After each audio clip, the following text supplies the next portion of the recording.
Yo les trashers! La fin de l'humanité est proche et le début de l'ère robotique arrive. Bon ok, on exagère un peu là, mais en fait pas tant que ça. Les robots sont de plus en plus présents dans notre société de consommation actuelle, que ce soit des intelligences artificielles comme Akinator ou bien des robots domestiques tels que les aspirateurs. Mais ces derniers commencent à ressembler à l'homme, voire un petit peu trop en fait. Du coup aujourd'hui avec la Miléo, on va faire un petit historique de l'avancée robotique de ses origines jusqu'au 21e siècle. Les origines.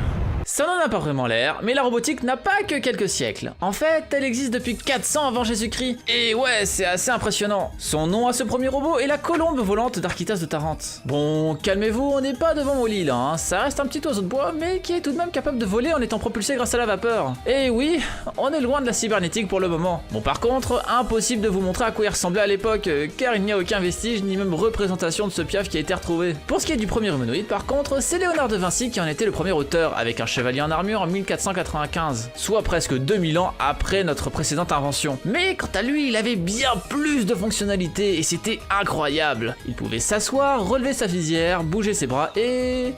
bah c'est tout en fait. Il ne faut pas oublier qu'on est au début ici et que des tâches aussi simples étaient un travail de titan à l'époque, car il fallait au moins y penser car tout était encore à construire. Les animates.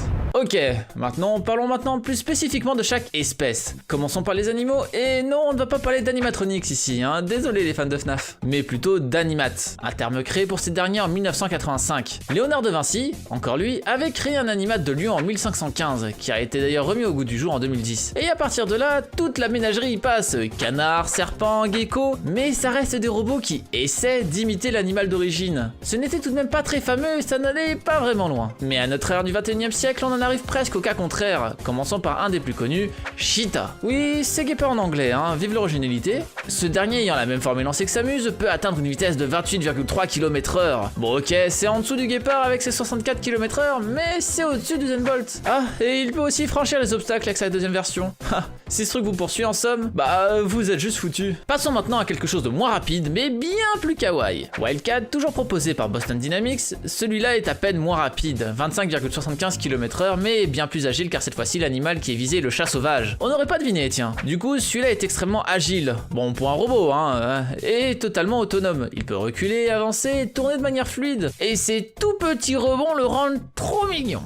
Les nanorobots et les essaims.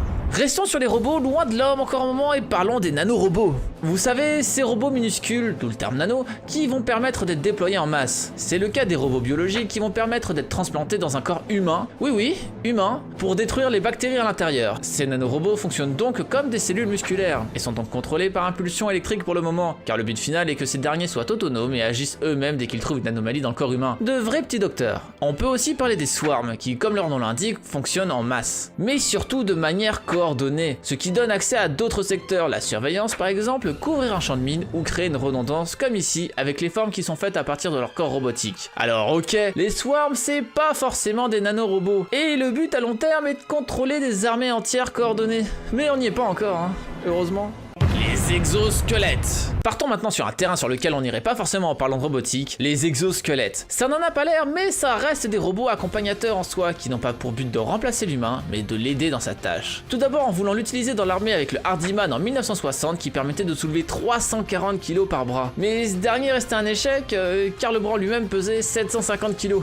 Je vous rassure, toutes les photos prises avec quelqu'un à l'intérieur montrent l'exosquelette éteint, hein, sinon bonjour les urgences. Heureusement de nos jours, il y en a des fonctionnels pouvant porter de moins lourdes charges certes, mais fonctionnels, c'est déjà ce qu'on lui demande, hein, tel que le Power Loader et sa charge de 100 kg.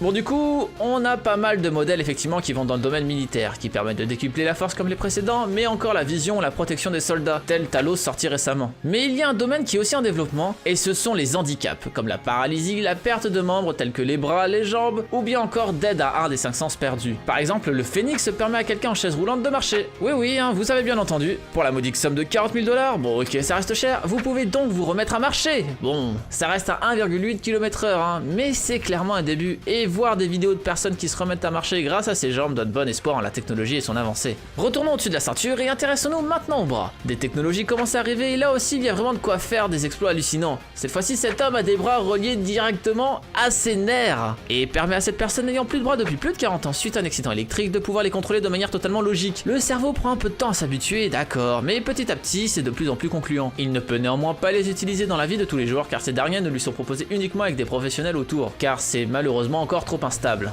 Les humanoïdes.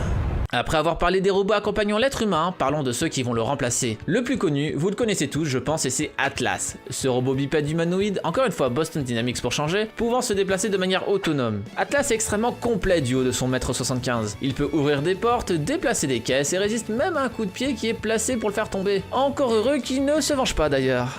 Mais il reste assez polyvalent et n'a pas d'utilité vraiment précise, contrairement à des robots domotiques tels que Buddy par exemple, qui est là pour s'occuper de votre quotidien au jour le jour, vous réveiller, vous montrer le journal ou vous aider à faire la cuisine, tout en vous montrant ses émotions avec une tête trop kawaii. Et Cocorico cette fois, c'est des Français qui s'en occupent avec l'équipe de Blue Frogs Robotics. Et dans l'Hexagone, on est plutôt bon dans ce domaine. Il y a aussi Safe Druid qui met en place pas mal de robots d'accueil d'événements. Pour les salons par exemple, pour remplacer les hôtesses, avec Linby, Lina et Aria. Ces trois demoiselles vont se complémenter, une permet de faire l'hôtesse d'accueil et l'autre de servir les petits fours aux invités. Ouais, on n'est plus très loin des jeux vidéo de science-fiction futuriste. Les intelligences artificielles. Du coup, il va falloir tous passer à des métiers de créativité plutôt que d'exécutants. Bah, c'est pas sûr non plus qu'on se fasse tous remplacer en fait. Actuellement, il existe des intelligences artificielles qui peuvent écrire des articles de manière totalement automatique grâce à un algorithme assez poussé. Pour le 4ème art, la musique, ça arrive aussi. Évidemment, on peut faire jouer des morceaux, choisir un robot, c'est assez simple, mais certains robots commencent à composer eux-mêmes les morceaux. Encore une fois, grâce à des algorithmes surpuissants, et c'est ce qu'a démontré Google avec un morceau de 90 secondes créé totalement par une intelligence artificielle. Et donc cette dernière est dénommée Magenta. Bon ok, c'est pas encore très brillant.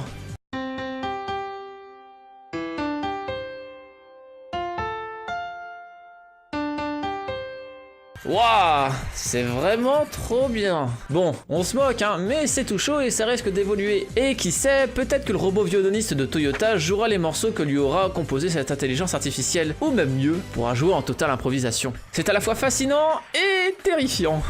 Les assassins.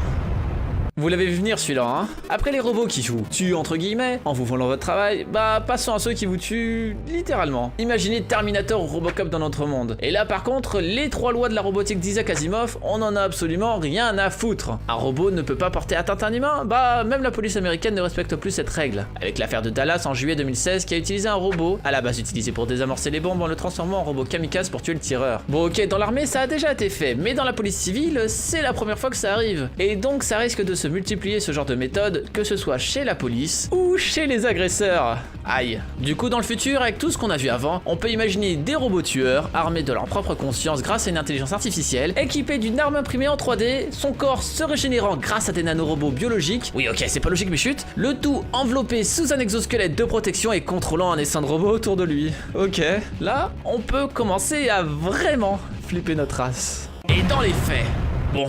calmons-nous 2 minutes. Le dernier cas n'existe pas encore, mais reste probable. Il faut faire extrêmement attention à la conscience et à la liberté que nous donnerons à ces machines. Trop faibles et ces dernières ne serviront pas à grand chose, trop fortes et nous n'aurons plus de contrôle. Pour autant, il ne faut pas avoir peur de ces machines, car les avancées qu'elles permettent, que ce soit militaires, scientifiques ou médicales, sont gigantesques. Il y a plein de petits robots dont je n'ai pas parlé, tels que le Phoque Paro pour les personnes en maison de retraite en manque de compagnie, ou bien même les robots de recherche tels que Ozzy son épopée sur Mars. Et encore plein d'autres. Et il est préférable d'avoir un robot pour s'occuper de chaque personne âgée de manière individuelle et personnalisée qu'un humain pour 20 d'entre elles. D'ailleurs, avant de conclure, je vous ai fait une petite compilation de quelques robots dont je n'ai pas parlé mais qui sont quand même fortement intéressants. Allez, on se mate ça.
robot de vos rêves? Son nom, son utilité? J'ai hâte de vous lire en commentaire. Si vous avez aimé la vidéo, n'hésitez pas à laisser le pouce bleu de l'amour, à vous abonner à nos chaînes, que ce soit celle de Trash ou la mienne si ce n'est pas déjà fait, et à partager la vidéo partout où c'est possible. On vous embrasse et à la prochaine.